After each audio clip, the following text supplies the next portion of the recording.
তাই বলে আমার জামাই রুমে ছিটকিন লাগায়া বাইরে থেকে ছিটকিন দিয়ে চলে গেল। তখন ওর বন্ধু আমাকে অনেক খারাপভাবে, যেটা বলার বাহিরে। আসসালামু আলাইকুম, আমি সাথী বলছি। তো আমার গ্রামের বাড়ি যশোর। আমার বাবা মা অনেক গরিব।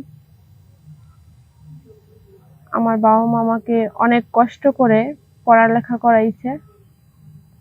আমি পড়াশোনা ম্যাট্রিক পর্যন্ত পড়ছি। তো অনেক কষ্ট করে আমার বাবা মা সংসার চালায়, আর আমার পড়াশোনার খরচ চালায়। আমার বাবা মা এরকম ভাবে সংসার চালায় কষ্ট করে। তো আমার অনেক বয়স হয়ে যাচ্ছে। তো আমার বাবা মা আমাকে বিয়ে দিতে পারছে না, বাট আমরা গরিব বলে আমার বিয়ে হচ্ছে না। অনেক জায়গা থেকে সম্বন্ধ আসে, কিন্তু ওরা যৌতুক চায়, কিন্তু আমার বাবা মায়ের সেই সামর্থ্য নাই যে যৌতুক দিবে। তো এরকম ভাবে বিয়ে আসে, বিয়ে ভেঙে যায়। তো আমার বয়সও অনেক হয়ে যাচ্ছে। তো আমার বাবা মা আমাকে বিয়ে দিতে পারে না টাকার জন্য। বাবা একদিন ভাবলো যে আমার মেয়েটাকে আমি কেমনে কাটাবো, কেমনে বিয়ে দিব, আমাদের তো অনেক টাকা পয়সা লাগবে মেয়েকে বিয়ে দিতে। সেই কথা আমি শুনতে পেলাম। শোনার পরে বাবাকে আমি বললাম, বাবা তুমি টেনশন করো না, একটা কোনো ব্যবস্থা হবে। একদিন দেখি বাবার কাছে একটা সম্বন্ধ আসে। একটা বিবাহিত ছেলে আমার বাবার কাছে বিয়ের প্রস্তাব নিয়ে আসে। তারা কিছু চাইবে না, শুধু আমাকে চায়। তো বাবা ভাবতে লাগলো যে আমার মেয়েকে তো অন্য জায়গায় হলে টাকা পয়সা দিয়ে বিয়ে করাতে হবে। তো এটা ভেবে বাবা আমাকে বলল যে মারে, তোকে তো আমি কোথাও বিয়ে দিতে পারতেছি না, তুই এই ছেলের সঙ্গে বিয়ে কর। তো আমি কান্না করলাম আর বাবাকে বললাম, আচ্ছা ঠিক আছে বাবা,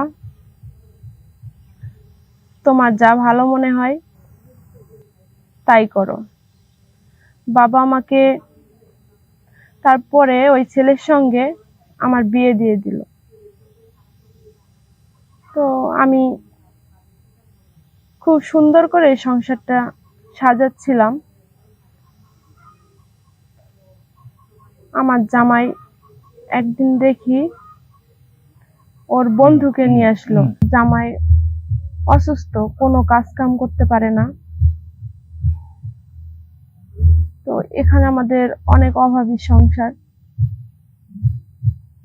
এরকম ভাবে অনেক কষ্ট করে সংসারটা চলে। আমি ভাবি নাই যে আমার কপালে এটা আছে, যে সারা জীবন আমি কষ্টই করে গেলাম। আমার বাবা মায়ের ওখানেও আমি কষ্ট করেছি, আমার স্বামীর বাড়ি এসেও আমি এখানে কষ্ট করতেছি। ঠিক মতো খেতে পারি না, জামাই অসুস্থ থাকে, কাজ কাম করতে পারে না। অনেক কষ্ট করে আমার সংসার চলে। তো মাঝে মাঝে আমার অনেক খারাপ লাগে, অনেক কষ্ট হয়। ভাবি আমি মাঝে মাঝে যে এটাই কি আমার কপালে ছিল। আমরা গরিব বলে আমরা এরকম ভাবে কষ্ট করে চলবো। তো হঠাৎ একদিন দেখি আমার জামাই ওর বন্ধুকে নিয়ে আসে। তো আমাকে বলল যে সাথী, এটা আমার বন্ধু। তো আমি সালাম দিলাম, আমাদের রুমের ভিতরে এসে বসলো। আমার জামাই আমাকে বলল যে তুমি আমার বন্ধুকে নাস্তা পানি দাও, আমি বাইরে থেকে আসছি। তাই বলে আমার জামাই রুমের ছিটকিন লাগায়া বাইরে থেকে ছিটকিন দিয়ে চলে গেল। তখন ওর বন্ধু আমাকে অনেক খারাপ ভাবে, যেটা বলার বাহিরে, অনেক কিছু আমাকে নিয়ে, কিভাবে বলি আমি, উনি আমাকে আমার পুরো দেহ ভোগ করে নিল। আমি অনেক কান্না করি, আর তখন বুঝতে পারি যে আমার স্বামী কাজ কাম করতে পারে না, ওর বন্ধুর কাছ থেকে টাকা নিয়েছে, নিয়ে আমাকে ওর কাছে দিয়েছে।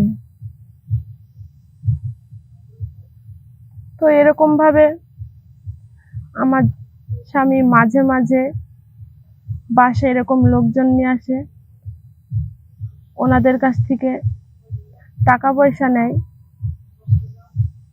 আর আমাকে দিয়ে এরকম ব্যবসা শুরু করে দেয়। তো একদিন গ্রামে, আমাদের গ্রামে সবাই জানাজানি হয়ে যায়।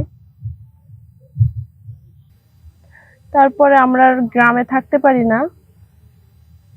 আমার স্বামী তখন আমাকে নিয়ে শহরে চলে আসে। তো এরকম ভাবে আমি দেহ ব্যবসা করতে থাকি। হঠাৎ একদিন দেখি কয়েকটা লোক নিয়ে আসে, ওনাদের কাছ থেকে আমার জামাই অনেক টাকা নিয়েছে,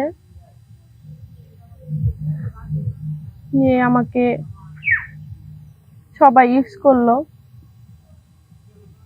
তো আস্তে আস্তে আমার বয়স হয়ে যায়। তো তখন আর কেউ আসতে চায় না আমার কাছে। আমার জামাই আমাকে হঠাৎ একদিন কয় যে তোর অনেক বয়স হয়ে গেছে, তোকে দিয়ে আর কাজ হবে না। আমি তখন বললাম যে তুমি এরকম কথা বলছো কেন? তো ও আমাকে বলল যে কেন বলছি তুই জানোস না? তোকে দিয়ে যদি আমার টাকা ইনকামই না হয়, তাইলে তোকে আমি কেন রাখবো? আমি তখন অনেক কান্না করি। আমি ওকে অনেক বোঝালাম যে আমি তোমার স্ত্রী। ও তখন কোনো কথাই শুনতে চায় না। আমার বয়স হয়েছে দেখা, ওর টাকা ইনকাম হচ্ছে না দেখে ও আমাকে ছেড়ে দিতে চায়। আমি ওর হাতে পায়ে ধরি, তারপরেও ও আমার কোনো কথা বোঝার চেষ্টা করে না। ও আমাকে ছেড়ে চলে যায়। আমি তখন কান্নায় ভেসে পড়ি। আমি ভাবতে থাকি যে এখন আমি কি করব।